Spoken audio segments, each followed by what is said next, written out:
It's been 75 years this week, but in Uruguay, the cheers still echo as if the match ended yesterday.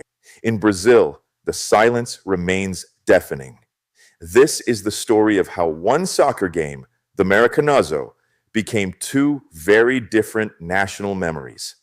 A stark contrast that underscores the complexity of human emotions and the enduring impact of historical events. Crack open Latin America's boldest secrets, fact-checked, footnoted, and irresistible. I'm Arturo, and this is Latin Lore, Crónicas y Curiosidades. From Latin America's history, to mysteries and true crime, to local legends whispering Latin intrigue. Every tale is triple verified in archives before it reaches your headphones. Hit subscribe. Fresh revelations drop every week, ready for your next campfire debate. July 16th, 1950.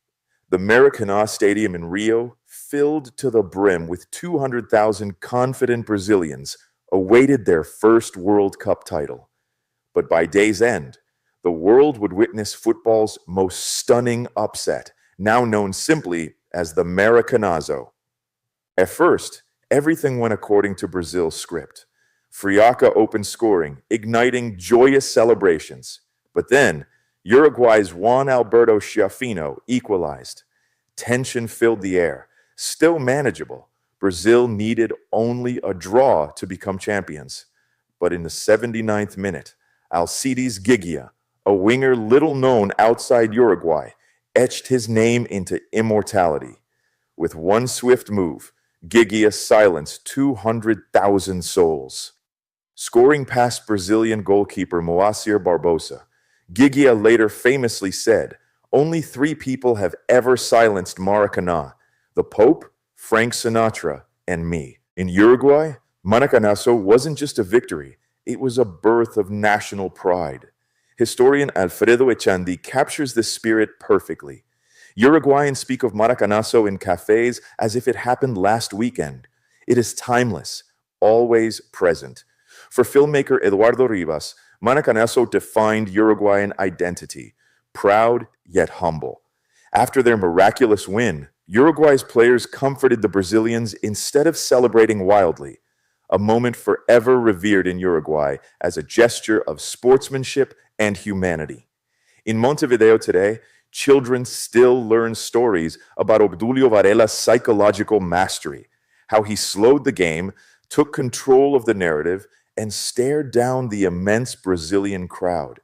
Maracanazo is woven into the fabric of Uruguayan identity, not merely football history, but a living, breathing cultural legend. But across the border, Maracanazo isn't celebrated, it's quietly mourned. After the defeat, Brazil's dreams were crushed. Newspapers prematurely proclaiming victory became symbols of shame. Rio's mayor was ridiculed, fans died of shock, and goalkeeper Barbosa carried lifelong blame. Barbosa famously lamented, "In Brazil, the maximum penalty for any crime is 30 years, but I've served 50. Brazil abandoned their white jerseys forever, adopting canary yellow to erase the haunting memories. Still, no color change could erase that national wound. 75 years later, Brazil's attention might seem elsewhere, distracted by World Cup qualifiers or new coaches like Carlo Ancelotti. Yet, in São Paulo's Football Museum, curator Ademir Takara oversees a haunting room called Rite of Passage, where black and white footage endlessly loops, showing the stunned silence of 1950. Barbosa's gloves are displayed behind glass, symbolic relics from a moment Brazil still struggles to face.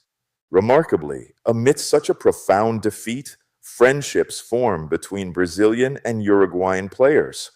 Years after their clash, Brazilian players returned to Montevideo, participating in friendly charity matches. Uruguay's humility in victory helped forge genuine bonds, friendships unparalleled in World Cup history. For Uruguay, it symbolizes the power of the underestimated, an eternal beacon of resilience.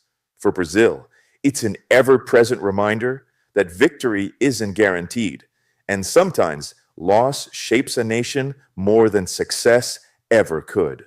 As we mark 75 years of Maracanazo, the stadium once filled with deafening silence now echoes with corporate sponsors and modern events.